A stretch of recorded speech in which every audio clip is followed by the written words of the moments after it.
Muy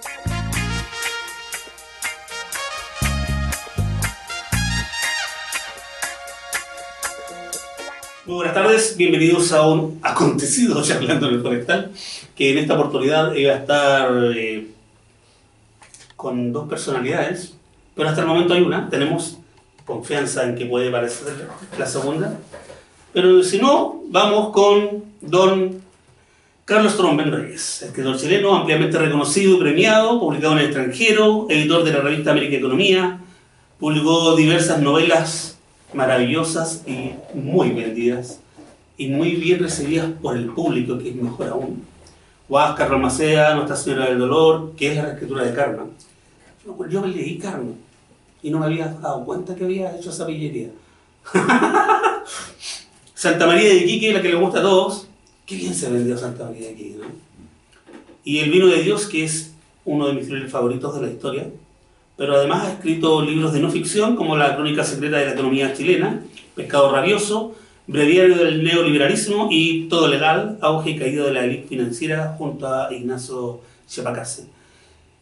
Carlos, estábamos con las ganas de que estuviera la María Paz acá. Sí, lamentablemente ahí se confabularon, no voy a decir los dioses, pero por lo menos las decisiones de vialidad, Ministerio de Obras Públicas, la incompetencia de algunos gestores del transporte público interurbano de nuestro país, pero va a llegar, yo creo, Paz si en algún momento de esta conversación, y si no, le mandamos cariños porque ella es coautora de este libro que sacamos hace poquito. Y es la ideóloga del libro, ¿no? Sí, sin duda, ella lo ideó cuando nosotros vivíamos en eso de ser ella, de hecho, por decirlo así. Ella lo ideó cuando vivíamos en Barcelona, eso ya hace 5 años. Ella estaba siguiendo una formación de magíster en edición de la Universidad Autónoma de Barcelona y tenía que hacer una tesis, digamos, un proyecto de titulación que consistía en diagramar, maquetear, imprimir, encuadernar y presentar un libro. Una copia cero, por decirlo así, de un libro, basado en un texto inédito. Entonces, ahí se nos ocurrió hacer, primero había unos posteos que yo había hecho hace años atrás en Facebook sobre personajes bíblicos. A mí siempre me interesó mucho la Biblia y sus historias, dramáticas, algunas cómicas, algunas chocantes, otras sublimes y maravillosas. Y en ese momento específico, con el de las mujeres, del proyecto de titulación de Paz, decidimos hacer las mujeres de la Biblia. Pero era una maqueta, básicamente. Eran 3 historias que ya estaban desarrolladas y el resto estaba así como solamente bosquejado. Lo relevante del proyecto era hacer el libro. Entonces me acuerdo que pusimos como portada una pintura clásica italiana de la decapitación de Holofernes por Judith. Un tema así, una mujer con la cabeza de un hombre, digamos que en ese momento el Me Too que estaba comenzando era una imagen interesante. Esa fue la génesis del proyecto. Y era además bastante acorde con el resultado total del libro. Sí, claro. Y ahí quedó porque en la defensa que ella hizo de ese proyecto de titulación hubo bastantes observaciones a la maqueta misma, a los márgenes, cosas formales. Pero un profesor le dijo, oye, pero este texto tiene un gran potencial como libro. Entonces, discutámoslo, qué sé yo, entonces quedó esa conversación abierta, pero después pasó lo que pasó. Un estallido social en Chile, una pandemia global, que paralizó a la industria cultural y editorial en todo el mundo prácticamente. Entonces eso quedó ahí en el congelador y salió por iniciativa de Editorial Zigzag hace un año y medio. Claro, como estaba bastante avanzado, no se demoraron mucho. No, pero igual hicimos nuevas historias y nos quedaron muchas en el tintero, pero sacamos varias que no estaban contempladas inicialmente, que fuimos de hecho descubriendo a través de la lectura de la Biblia. Suena como el canotero del domingo. Pero nosotros, o sea, de hecho, para nosotros nos significó sin una reconciliación con la Biblia, por lo menos un interés en profundizar en muchos aspectos que están ahí, ¿no? Tácitos o no tan tácitos de la Biblia. Por ejemplo, la dualidad de Dios. ¿A qué nos referimos? De repente nosotros trabajamos así, ya, lectura de paz, lectura mía del mismo libro, nos juntábamos en la mañana, desayunito, y dice, oye, ¿te diste cuenta de este detalle? ¿Sí? Y íbamos intercambiando, fue muy dialógico el proceso, incluso antes de escribir. Y te das cuenta que hay dos dioses, como dos dioses, sí, hay, en el capítulo 1 del Génesis hay un Dios, que es un ser abstracto, creador del universo, ¿no?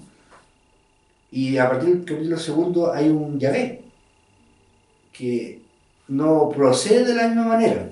Y todo Yahvé ocupa todo el Antiguo Testamento y en el Nuevo reaparece Dios. Entonces, a partir de esa, que lo vimos en la primera versión de la Biblia que leímos, la Biblia del Nuevo Mundo, dijimos, bueno, veamos cómo es en otras Biblias. Entonces, conseguimos una Biblia anglicana, en inglés, de la del Rey Jaime, una Biblia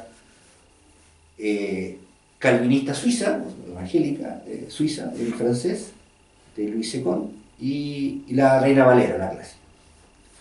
Y efectivamente en todas ellas existía la misma dualidad entre God y the Lord, en inglés, the Lord.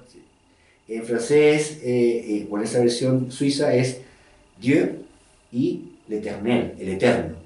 Y después se explicaba que esa característica no traducen los evangélicos suizos Yahvé, sino que el Eterno, por toda la correlación de las letras hebreas, ¿no? Entre las consonantes y las vocales. El que es, el que fue y el que será. Entonces, guay, eso qué interesante, ¿no? Porque hay proyectos distintos. El de Dios y el de Yahvé no son exactamente iguales. ¿Y hubo un acercamiento de alguna forma o en algún momento hacia la religión o siempre mirado desde fuera? No, en el sentido yo creo que la creencia religiosa, la convicción religiosa es algo bien íntimo con lo que se nace o que se asume a través de un proceso interior. Por ahí hablan del gen de Dios, que hay gente que está más predispuesta que otra a la creencia religiosa, a la creencia en lo divino. Yo no lo tengo. Yo tampoco. Yo no lo tengo, pero sí tengo un interés sociocultural, antropológico, histórico en la Biblia. Y la leo con mucho respeto y hay pasajes que me parecen fascinantes, ilustrativos de la naturaleza humana. Entonces, en ese sentido, si vamos por el mismo camino, diría que me reconcilié con Dios. Ya tengo mis reparos, porque Yahvé es como antropomórfico, de hecho baja al mundo humano, interactúa con Abraham, toma vino con Abraham, tiene cara, brazos, pero no se le ve el rostro, tú no le puedes ver el rostro. De hecho Moisés le dice, déjame ver tu rostro. Y Yahvé le dice, tú no puedes ver mi rostro, Moisés, porque el que ve mi rostro muere. Entonces es un personaje de otro carácter que Dios, porque Dios es benevolente, Dios es amplio, Dios es como un Tao oriental, es como el concepto más oriental de la divinidad. Ya ves, como mucho más político, me parece, más autoritario. Mucho más autoritario. Mucho más autoritario. Sí. En mi opinión, con todo respeto. Sí, no, que estamos haciendo un análisis desde la perspectiva del autor del libro, no vamos a pedir que la gente piense exactamente igual a ti. Pero si estamos aquí es porque nos interesó. Sí. Y literariamente yo me reí mucho. me gusta cómo cuentas la historia. Sí. Como cuentas la historia y cómo haces esos comentarios que vas poniendo de repente, que van poniendo de repente, que hace que sea aún más llevadero una historia que, como tú bien dijiste, hay gente que la toma literal. Sí. Otros que la toman como una cuestión muy religiosa, muy de espiritualidad, si se quiere poner algún nombre. Sí. Pero nadie lo disecciona como lo que es un libro. Es un libro y es un libro muy entretenido además. Además, claro. Tiene múltiples interpretaciones, tiene grandes personajes, historias memorables, arcos dramáticos tremendos, batallas, amor, odio, sexo, muerte, el arco completo de las emociones, ¿no? Por eso también tantos escritores han tomado historias de la Biblia y las han usado como inspiración. Por ejemplo, Faulkner decía que él leía la Biblia todos los años, y sobre todo el Antiguo Testamento, ¿no? Yo no tenía un conocimiento del Nuevo Testamento hasta que leí El Reino de Carrer. Siempre me parecía buen libro. Muy bueno, ¿no? Y también hay una aproximación a San Pablo y a los distintos evangelios, y lo que cada uno tiene.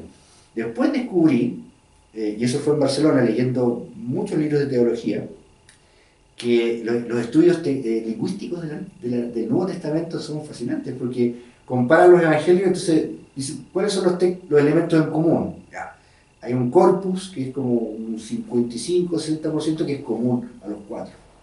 Después hay lo que tienen en común Mateo y Marcos, y después lo que tienen en común Juan y Lucas, y lo que tienen solamente uno, ¿no? Entonces, por lo tanto estamos en presencia de un palimpsesto, ¿no? De una especie de texto hecho de otros textos que probablemente se fueron reelaborando a lo largo del tiempo, y eso es fascinante, ¿te das cuenta? Porque son énfasis distintos en los distintos evangelios, hablando del Nuevo Testamento, y que es más breve que el Antiguo, que reaparece Dios, que hay tres, en ese Nuevo Testamento, y que hacen cosas distintas cada una de ellas, si bien hay continuidad con el Antiguo. El tema de la maternidad, ¿no? El tema de una maternidad milagrosa o atípica, ¿no? También está en el Antiguo Testamento. El Antiguo Testamento es un leitmotiv, la mujer estéril que concibe hijos en su vejez, o ayudada por un ángel o por Yahvé, en circunstancias que hay infertilidad a lo largo. Y con María aparece una virgen que concibe, ¿no? Entonces también hay un ángel, en ese sentido hay continuidad. Y hay una genealogía también que lleva a Jesús desde los primeros tribus de Israel. Esa majamama, por llamarlo despectivamente, pero no, tú lo dijiste con una palabra mejor, de juntar textos, tiene mucho que ver con el concilio de Nicea igual. Sí, claro, me imagino que todos los concilios implicaron, y todas las revisiones de la Biblia y todas las versiones, y además ese fue lo otro, de las sucesivas versiones que está la Biblia judía o Antiguo Testamento escrita en hebreo y arameo, esa es una. Después está la Septuaginta, que es la Biblia hebrea traducida al griego, donde algunos conceptos van pasando, ¿no es cierto? Yo no sé los términos hebreos, pero por ejemplo el concepto de psique, que después es ánima en latín, el espíritu, ¿no? Y así, ¿no? Y ahí hay una segunda versión. Y después está ya la Biblia de San Jerónimo con el Nuevo Testamento. Pero en ese Nuevo Testamento también hay versiones, ¿no? También hay versiones, también hay depuraciones, también hay... y nosotros, hasta lo que nos permitían nuestros recursos, usamos esas 4 Biblias para cotejar, ¿no? Por ejemplo, el tema de Dios y Yahvé, God y the Lord, ¿no? Siempre buscaba, cuando teníamos alguna duda de lo que está hablando el texto, recurríamos a las distintas versiones para cotejar. Y ese proceso era increíblemente fácil. Muy entretenido, además de ya escucharlo se siente entretenido. Nosotros estábamos apasionados, no parábamos de eso, por ejemplo, a ver, la serpiente, ¿qué es la serpiente? ¿Qué representa la serpiente? En el Génesis, la serpiente, ¿hay enemistad entre la serpiente y la descendencia humana o solamente la descendencia femenina de Eva? Es distinto, ¿no?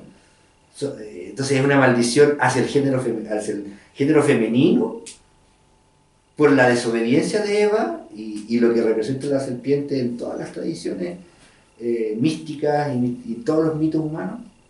Wow. Y entonces teníamos que ir al francés, al inglés, a la Reina Valera. Que se va transjuntando con otras mitologías, con otras creencias que de rebote o de ahí mismo salen y se van juntando con todas, al final todas tienen una raíz única. Eso lo tendríamos que preguntar a un experto, pero en general las mitologías de los distintos lugares del mundo son muy parecidas. Bueno, eso dice Mircea Eliade, ¿no es cierto? Joseph Campbell, ¿no es cierto? Que dice que hay un tronco común, ¿no? Hay un tronco común mitológico donde las serpientes, las fuerzas de la naturaleza, el rayo, el relámpago, por ejemplo, ¿no? Hay que recordar que Zeus es también Theos, Dios, ¿no? Entonces, el trueno, el relámpago, la serpiente asociada a determinadas cosas, tanto de la feminidad como de lo que hacen las mujeres, por ejemplo, curar, sanar, ¿no? Sanar pasa por también que los venenos, lo que es venenoso en una dosis fuerte, sea curativo en pequeñas dosis. Las vacunas son eso, ¿no? La vacuna es el principio de la enfermedad, reducirlo a pequeñas dosis que pueden sanar, ¿no? Entonces, hay mujeres sanadoras en la Biblia, pocas, pero hay. Por ejemplo, Zipporá o Séfora, la esposa de Moisés. Es una mujer africana, negra. Siempre aparece como blanca en las películas de Hollywood, por razones obvias.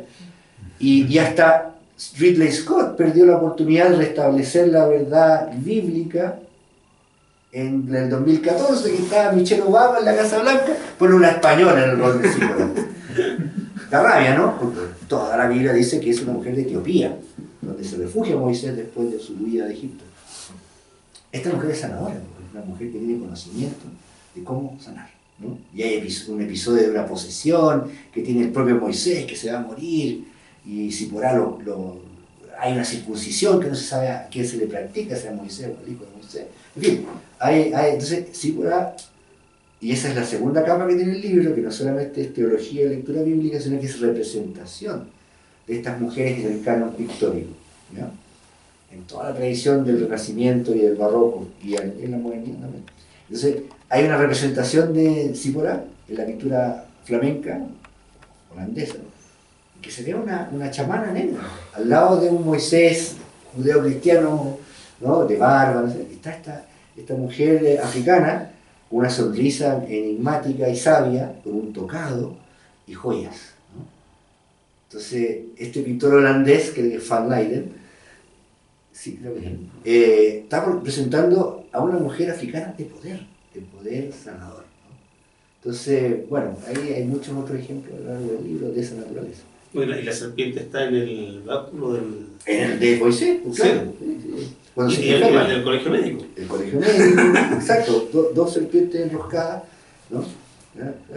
O sea, al final no hemos avanzado nada. Es que necesitamos el mismo arquetipo. Por algo todavía seguimos leyendo el tarot, ¿no es cierto? Por algo seguimos... Y viene la época en que vendo el horóscopo. La lazo de... Claro, saben del horóscopo chino en esta época, claro. En la librería. El año de la serpiente, ¿ah? Y es el año de la serpiente. El año de la serpiente es de la serpiente de madera. Sí, sí, se viene. Se viene. Y Acuario entró en Plutón. Ya. ¿Cómo eligieron las mujeres? Porque tú ya lo dijiste y era de perogrullo, tenían para 10 libros. Sí. Aunque con todos los detalles que tienen que buscar para rellenar espacios, estoy haciendo un spoiler, que ellos rellenaron los espacios que había de desinformación, ustedes lo rellenan buscando en las otras Biblias, por eso trabajaste con 4, porque hay muchas que era tal persona que hizo tal cosa, y ahí de donde salió esta. Sí. Bueno, la selección partió por las mujeres que tienen un protagonismo. Protagonismo en las historias. Son pocas las que tienen un libro único de ellas, como serían Ruth y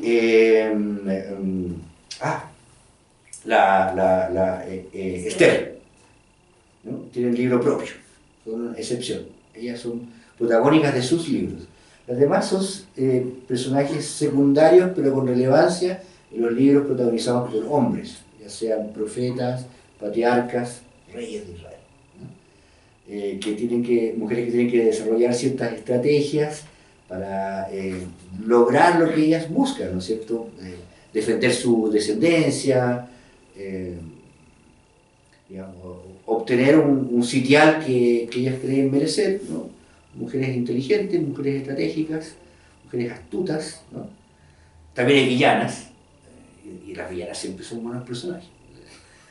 Ya lo decía Hitchcock, ¿no? Que los mejores personajes son los villanos, y en la Biblia hay uno en particular que es Jezabel, una mujer, una reina de origen fenicio, o sea, semita, politeísta, hacia el norte de Israel.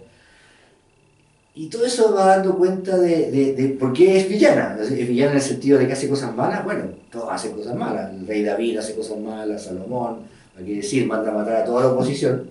Todos lo mandan a matar. Cuando asciende al trono mata a todos los posibles medios hermanos, chao, todos los mata. Pero porque son las leyes de la política de la época. Ahora tenemos los otros tipos de prácticas políticas. El pisco sour, no, aquí llega cerca. Entonces, que el pisco sour, que el videíto que se filtra. Puros fariseos. Eso no es matar, ¿no? Entonces, bueno, Jezabel es una reina que ejerce el poder político, que es mujer, que tiene poder, y que ejerce el poder con las normas de la época, también manda a matar, ¿no? Entonces, pero es la mala, porque es villana, ¿no? Es villana porque además no es una defensora del culto único a Yahvé. Tampoco es que excluya a Yahvé, pero le abre el espacio a las otras deidades de los pueblos semitas de la época. Igual tuvieron alto respeto con la Biblia ustedes, ¿eh? Sí. Respeto por el texto, o sea, no intentamos evitar a toda costa forzar la interpretación. Si había algo que nos merecía dudas, lo discutíamos. Llegábamos a un consenso interpretativo en base también a otros textos teológicos, feministas, arqueológicos, ¿no? Trabajamos mucho también arqueología, de Israel Finkelstein, que es un arqueólogo israelí bien riguroso y que tiene un libro maravilloso que se llama La Biblia Develada. Muy bueno. Muy buen libro, con gráficos, con tablas sinópticas, con dibujos. Me da razón, si no está ya caballo en el asunto. Sí, exactamente. Entonces nosotros cotejamos. Pero tratamos de evitar siempre una interpretación forzada. Ya fuera incluso, digamos, antirreligiosa, descarada. Buscábamos evitar eso, que nuestros prejuicios se tomaran el libro, sino que miráramos el texto. Y en ese sentido hicimos análisis de texto, intentando ser fieles al libro, y lo que no podíamos zanjar, bueno, mirábamos la representación, sabiendo que la representación pictórica o cinematográfica siempre tiene algo del autor proyectado en eso, ¿no? Y además, dependiendo de la época, ya está basada en varias suposiciones anteriores. Claro. Por ejemplo, la pintura flamenca y renacentista representa a las historias del Antiguo Testamento como contemporáneas de ellos. Entonces, las ciudades son italianas o belgas, los personajes tienen atuendos de personas del Renacimiento belga o italiano, ¿no? En cambio, ya en el siglo XIX, cuando la exploración arqueológica imperialista de los europeos les permitió conocer a los pueblos del Medio Oriente, desde Napoleón en adelante, ¿no? Ahí la representación es realista. Entonces se representa el templo de Jerusalén o a los sacerdotes con acuarelas súper realistas, como con camellos, como son los pueblos semitas, o como eran los que conocieron los exploradores europeos del 19 y 20. Acuarelistas. Claro, acuarelistas como Tissot, por ejemplo, que era un francés que empezó como impresionista, se radicó en Reino Unido. Entonces, él tiene mucha pintura bíblica bien expresiva y realista, cromáticamente, y con atavíos y caras semitas, ¿no? Caras de judíos o árabes reales. En cambio, los del Renacimiento son todos europeos, rubios, coloridos, todos azules. Bueno, tenemos hasta vírgenes de Botero. Sí, también estamos teniendo la representación, sí, claro. Sí, cada época lo representa, claro, de su perspectiva. Ahora que lo mencionas, tenemos algunas alusiones a Botero, sí, algunos casos concretos. ¿Te sorprendió alguna? Bueno, tú ya habías leído la Biblia, pero al trabajarla es distinto, porque yo también leí la Biblia y varias de estas cosas, no me acordaba de esto, y me pasó en muchas páginas. Sí. Claro, además que la leí de joven y la leí como hay que leer este libro. Sí. Pero tú lo tuviste que analizar, diseccionar y buscar y desentrañar. ¿Qué te pasó con estas mujeres? ¿Te pasó algo? Dijiste, oye, no había que también era tan chora. Sí, a mí, bueno, desde el punto de vista afectivo y de empatía humana, a mí me movió el libro de Ruth, que es un libro que se aparta de la norma en términos de la violencia ejercida, en términos del autoritarismo, todo eso. Ruth es un texto sumamente humanista, sumamente progresista, diríamos hoy en día, porque es una historia de solidaridad, de inclusión, ¿no? Es una historia de migrantes finalmente, porque la familia de de, de la suegra de Ruth, Noemí, ¿no? Son judíos que migran a las tierras de Moab y hacen una vida hasta que no pueden, fallece el patriarca, fallecen los hijos, queda sola Noemí en tierra extranjera.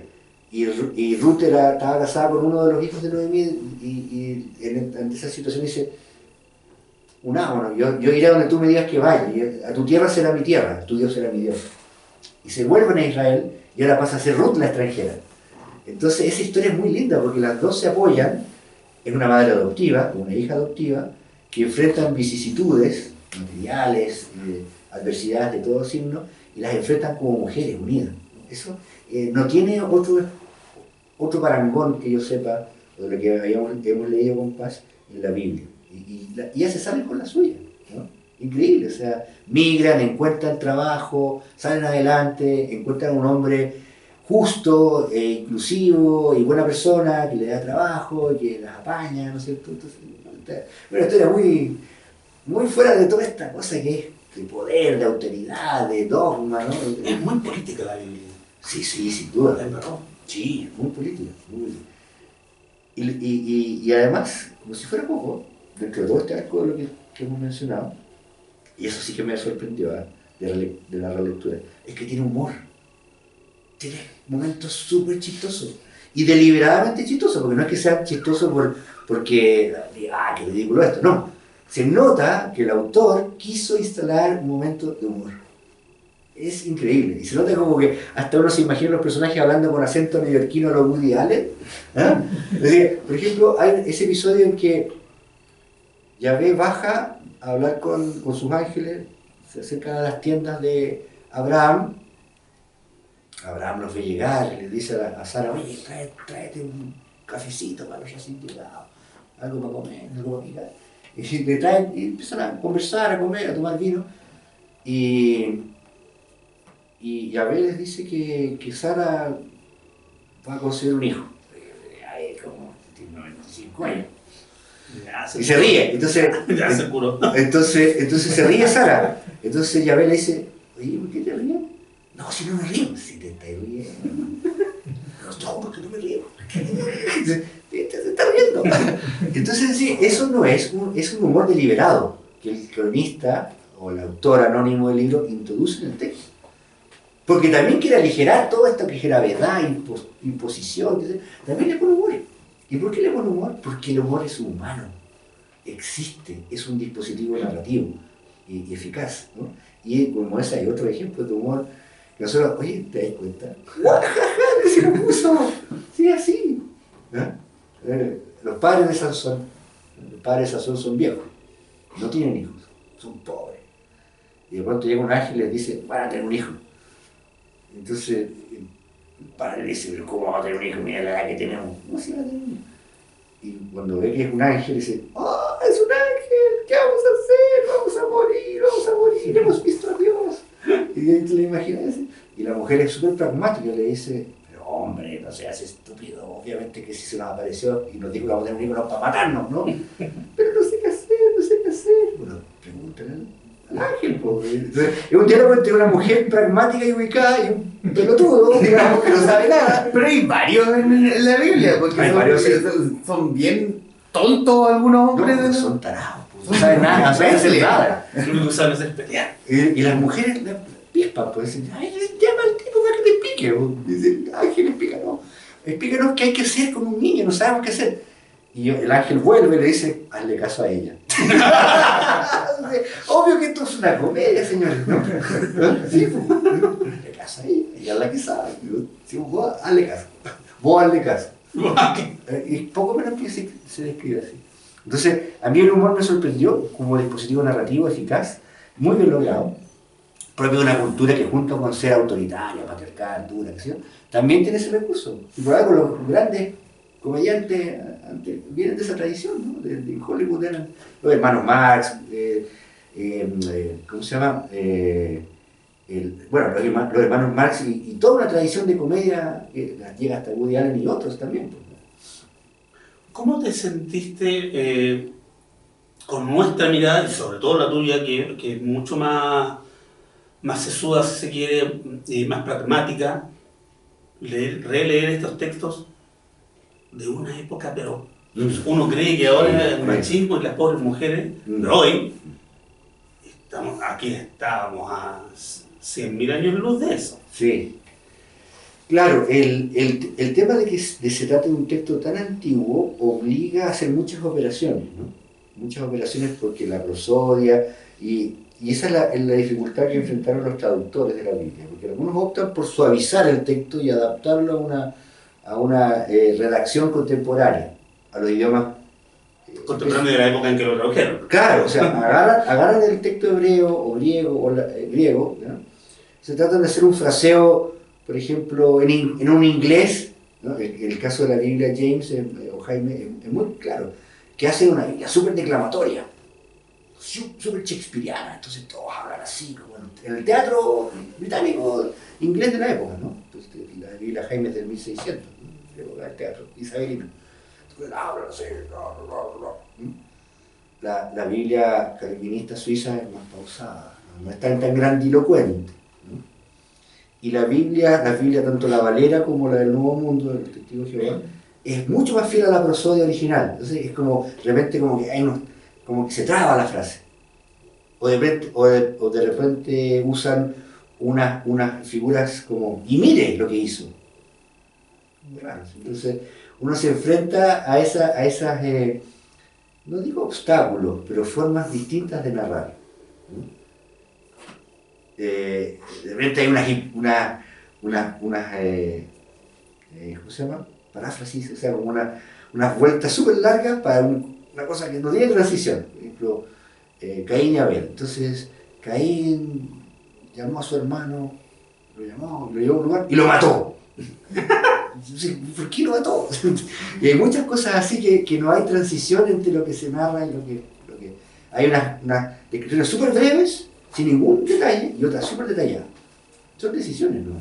Por ejemplo, la historia de Tamar, ¿no? La mujer que la casan con 3 hermanos sucesivos. O sea, se casa con 2. Se casa con un hermano que es malo. No sabemos por qué es malo. Le pega, es jugador, mujeriego, no sabemos qué hace. Y como es malo, Yahvé decide matarlo. Y lo mata. No sabemos, tampoco dice cómo. ¿Cómo que no tiene que explicar mucho tampoco? Lo mató. Bueno, soy Dios. No tengo que dar explicación. Entonces como las leyes lo dictaminan, después de este hermano que era malo y que Yahvé lo mató, viene el segundo hermano que se llama Onán, para consumar el matrimonio, ¿no?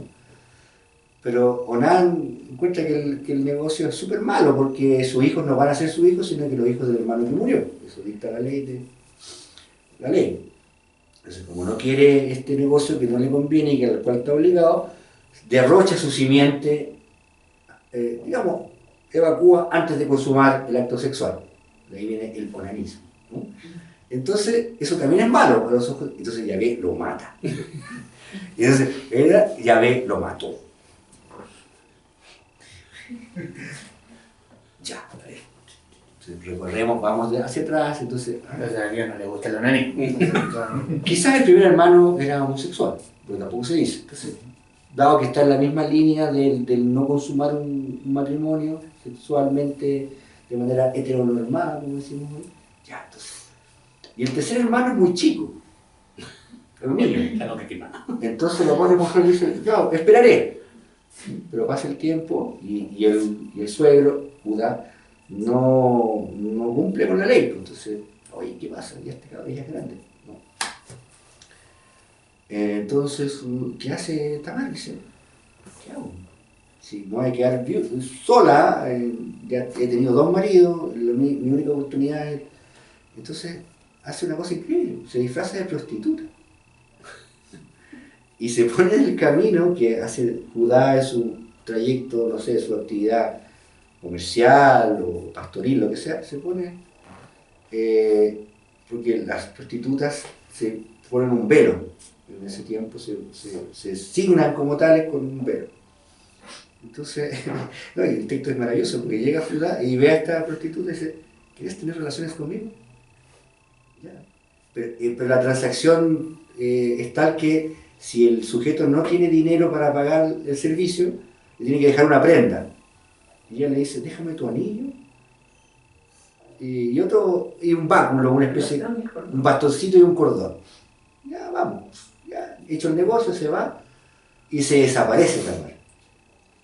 Entonces Judá deja pasar el tiempo y le viene a decir, oye, tu nuera Judá está embarazada de su prostitución. Entonces hay que quemarla. Quemarla. Estoy yendo al spoiler total, pero... Y se va a consumar la pena capital cuando... Igual que una teleserie, parece que toma directa, así como... Dice, y Tamar dice, ya, ok, vamos. Y saca el anillo, el bastón y el cordón. Dice, mire, el suegrito. Y yo, ¡muank! Y él dice, sí, ella tiene toda la razón, yo soy culpable, ella es más justa. Bella historia, ¿no? Bella historia. Teleserie turca. Es una teleserie turca, es un melodrama, un folletín, todo junto, porque de ahí viene esto. Si esto está, que se narra hacia el 2500, sí, la Biblia fue escrita como el 500 antes de Cristo, da cuenta de que ahí está naciendo el género. Por eso es tan importante la Biblia, más allá de las creencias que tengamos o no tengamos, el género nace ahí, junto con la tragedia griega, junto con el drama la epopeya de Gilgamesh en Babilonia. Qué entretenido. Es total, notable. Entonces, claro, ahí está el género. Tiene de todo, ¿no? Tiene drama, tiene, como se dice en los estudios narrativos, la reversión de la suerte del protagonista, que está a punto de ser condenado. ¿No? La prueba de mí, no sé, de que este compró mis servicios, ¿no? Entonces, por eso es tan fascinante la lectura y por eso que hicimos con Paz, hicimos el esfuerzo de transmitir esa fascinación lectora, lectoría, un libro fascinante. Te lo transmitimos a ti, lector, lectora, dale. ¿Abramos una conversación? ¿Algún comentario, pregunta? Estos son sus 5 minutos de fama. Vamos nomás. Sí, claro, estoy leyendo. Justo te salió una duda de ahí, apuesto. El libro me interesa mucho, me ha parecido muy, hasta donde lo voy, muy entretenido, en el sentido pues de que le da una vuelta a todo lo que es la interpretación de la Biblia, sobre todo si hablamos de lo que son las mujeres dentro de ella, ¿no? Ya habíamos estado conversando con Carlos, que espero que esté pronto la segunda edición y la reedición para que entren historias que no han sido consideradas, como la de Judith, que curiosamente lo que te escucho fue la que, digamos, lo que originó, ¿no? Lo que inspiró todo y lamentablemente no está porque, bueno, los argumentos son válidos, ¿no? Lo que me explicabas es válido, pero, o sea, Judith merecería estar en un libro como este porque es una mujer que sale por completo de todo, o sea, rompe por completo, pues, el molde de todas las mujeres bíblicas, pero por lo demás pues es muy interesante porque me gusta que combina no solamente pues la parte histórica sino también la parte pictórica, ¿no? Sí. Es muy rica la interpretación a través de los textos. Y bueno, comentar pues ahorita que hablaba, ¿no? Hay mucho de novela turca, es cierto, de hecho hay unas series brasileñas, ¿no? Que desarrollan José, Judá, Tamar y todo lo demás, pues y tratan de darle una explicación a todas estas cosas, que bueno, es su explicación novelada, ¿no? Pero bien con el libro, todo muy bien, me gusta. Muchas gracias. O sea, no vamos a tener que hacer otro libro. Sí, bueno, es que hubo algunas historias mira, tú sabes que en todo libro hay un deadline, hay que entregarlo, hay que terminarlo. Entonces, claro, existen mujeres de la Biblia que tienen cierto protagonismo, representación pictórica, o están en un entresijo, ¿no es cierto? Se habla de Lilith, que no está en la Biblia, pero está en los evangelios gnósticos. Hay una María Magdalena en el Nuevo Testamento y otra María Magdalena más ampliada quizás en el Nuevo, ¿no? Hay mujeres que entran dentro de la norma vigente patriarcal y otras que tienen autonomía y agencia, ¿no? Son viudas. Bien, y son viudas con lucas, no tienen recursos. Magdalena es una de ellas, ¿no? Magdalena se da a entender en el Nuevo Testamento que tiene una autonomía financiera y personal de manera tal de aportar al grupo de seguidores de Jesús, digamos en la logística, la alimentación, se pone, es una especie de patrocinadora y seguidora a la vez de Jesús, y aprende de él, ¿no? Y también tienes habilidades de sanación, de conocimiento. Judith también es una mujer con autonomía, con poder decisional propio. Débora también es una mujer con poder decisional propio, ¿no? Toma decisiones políticas y militares incluso, estratégicas de ciertas batallas a librar para lograr la libertad de Israel. Va a la guerra, encabeza tropas, ejércitos y tiene una red de espías, ¿no? Para castigar a los enemigos, ¿no? Tiene una red de mujeres en distintas partes del territorio que la siguen a ella y que en caso de batalla van a ser capaces de eliminar a los enemigos de manera sumaria. Es una especie de sicaria, ¿no? Una de ellas se llama Yael y también está representada en el canon pictórico. Entonces hay un libro que nos espera, estoy casi seguro de eso, que nos espera un libro 2 de las mujeres de la Biblia, ampliada, ¿no?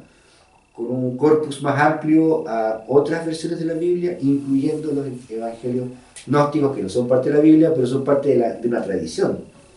Los evangelios gnósticos fueron escritos más o menos en la misma época de los evangelios canónicos, pero por otros autores, ¿no? Que hablan o profundizan el rol de otros apóstoles, ¿no? Pues hay un evangelio de María Magdalena. Exacto. Que es apócrifo. Se les llama apócrifo. Porque además fueron todos destruidos, salvo un corpus que quedó guardado en un monasterio en Egipto y fue descubierto en el año 45. Nag Hammadi, creo que sí. Nag Hammadi. Muy bien, leímos los mismos libros. Están disponibles en internet, con notas al pie. Y hay Sirio en España los publica. Sí, exacto. No llega Sirio acá, pero se pueden encontrar ahora todo se puede comprar por internet. ¿Alguien más? ¿Algún otro comentario? ¿Algo? Yo quería consultar, más que comentar. Consúltame. Dijiste o comentaste acerca de un libro que se llama La Biblia Develada. Sí. ¿El autor? Porque no... Israel Finkelstein, son dos autores, el otro no me acuerdo, pero ambos son arqueólogos, son israelíes. El libro es de 2001 y es una revisión de la Biblia y de los lugares que menciona la Biblia a la luz de lo que han encontrado en el registro arqueológico, que es un tema bien importante en Israel porque, claro, tiene una lectura específica. Entonces, por ejemplo, dice ya en realidad el Reino del Norte tuvo más desarrollo urbano, es una sociedad más compleja, tiene capas, mientras que el Reino del Sur es más primitivo, más pastoril, autárquico, ¿no? Y esto es lo que se ha encontrado. Y entonces hace una carta sinóptica de todos los episodios bíblicos del Antiguo Testamento a la luz de los detalles. Primero, no hay ningún rastro arqueológico del templo de Salomón, no existe. Hay un templo posterior, de la época de Herodes, ¿no? Pero el de Salomón no han podido datar al carbono 14 o nada que se asemeje, ni el emplazamiento donde supuestamente estuvo. Si estuvo, está a metros y metros abajo y no lo han encontrado. Con todo el poder científico que tienen los arqueólogos israelíes, poder económico, científico, logístico, no lo han encontrado. Pero sí el de Herodes, el muro que quedó. Y así, entonces, una lectura, además, una lectura distanciada, con cierto grado de erudición, pero con alta nota al pie, digamos, que a nosotros nos sirvió para situar. Por ejemplo, él dice, mira, Jezabel está en la ciudad en que supuestamente construyeron. Hay algunos rastros, sí, es una ciudad compleja, que se ve que hay capas. Me encanta eso cuando los arqueólogos dicen hay capas. Y dicen que aquí hubo un palacio, hubo un mercado, por lo tanto había distintos grupos sociales. Pero Jezabel no era más cruel que ningún rey en la época, ¿no? Pero es mujer, y es extranjera, y adora a otros dioses, como la diosa Astarte, la diosa de la fecundidad, o Astoret. o Ishtar, ¿no? O sea, abominaciones. No, Ishtar no. Ishtar no. Entonces, su grado de malignidad es ideológico más que práctico, en el sentido de que si mandaba a matar gente, no se mandaba a matar gente. Pues era el rey, los reyes. Los reyes no eran benévolos, No. Los reyes basaban su poder en la capacidad de matar. De matar. De matar. ¿Estamos? ¿Ahora sí? Otra pregunta. Por favor. Sí. Sí, todavía no he empezado a leer el libro, pero tengo una duda sobre la forma en la que se escribe. Sí. ¿Cómo se escribía a cuatro manos? Ah, ¿Cuáles son sí. las complicaciones, Sí. las facilidades? Sí. ¿Cómo se diferencia de tus libros anteriores? La forma en que- Claro, nosotros acordamos una metodología que partía por la lectura, por separado. Después nos juntábamos a comentar lo leído. Después yo hacía un resumen de la historia misma del relato. Después Paz intervenía ese relato con lecturas de ella, los intervenía con lecturas de teología, de feminismo. Y después yo intervenía lo intervenido y le agregaba la tercera capa, que eran las representaciones de la pintura o del cine o de la música. Y después ella editaba eso, entonces fueron como 5 pasadas recíprocas. Entonces ella también es una editora muy sagaz, muy minuciosa, muy puntillosa. Entonces ella hacía la última de edición y después ahí se daba por editado. Se le mandaba al editor de la editorial, que venía otra pasada más. Entonces nunca se escribió a 2 manos en el sentido de que estamos los dos en computadores separados. Eso no era práctico, ¿no? Pero cronológicamente íbamos turnándonos, así, como una especie de tenis así como amoroso, porque somos pareja con La Paz, entonces también tenía esa connotación de que era nuestro proyecto. No, es que era como una conversación, pero Sí. por escrito. Sí, Claro. exactamente. Esa es la definición de cómo fue, una conversación por escrito. Claro. La Biblia tiene, me gusta por lo que estoy leyendo con mucho, tanto el género, es muy popera, en el sentido de que, claro, tiene como el melodrama, Sí. como tomando el conflicto entre Agar y Sara por el tema del primogénito Sí, de Abraham, o el tema del este toque más ciencia ficción, fin del mundo, cuando Dios decide destruir Sodoma y Gomorra. sí, Claro, y ahí tenemos las hijas de Lot, porque Dios quiere deshacerse de los pecados, pero aquí pero las hijas de Lot y Lot lo dejó así como, más bien, como yo miro para el lado, como el libre albedrío. Sí. Era un comentario. sí. Eso. Sí, sí, hay episodios efectivamente de ciencia ficción en el sentido de fuerzas, o ángeles que atraviesan el espacio-tiempo, levitan, tienen poderes, ¿no es cierto? Por ejemplo, los ángeles de Yahvé, cuando van a Sodoma, ¿no es cierto? Hay un episodio muy bizarro en que entran a la casa de Lot, o se acercan a Lot, y los habitantes de Sodoma quieren tener relaciones sexuales con ellos, ¿no? Y Lot le dice, tranquilo, no, yo tengo unas hijas por ahí si quieren, no, queremos los ángeles. Entonces los ángeles salen, jalan a Lot hacia el interior de la casa, la vivienda, y cierran la puerta y salen ellos. Y hacen así, y quedan todos ciegos. No ven nada. Entonces, también tienen esos espacios como de X-Men, ¿no es cierto?, de poder extrasensorial supremo. Y me da la impresión de que eso explica en parte por qué hay tanta ciencia ficción cristiana.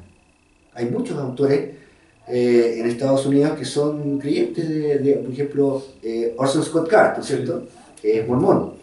Sanderson me parece que también es mormón, o evangélico.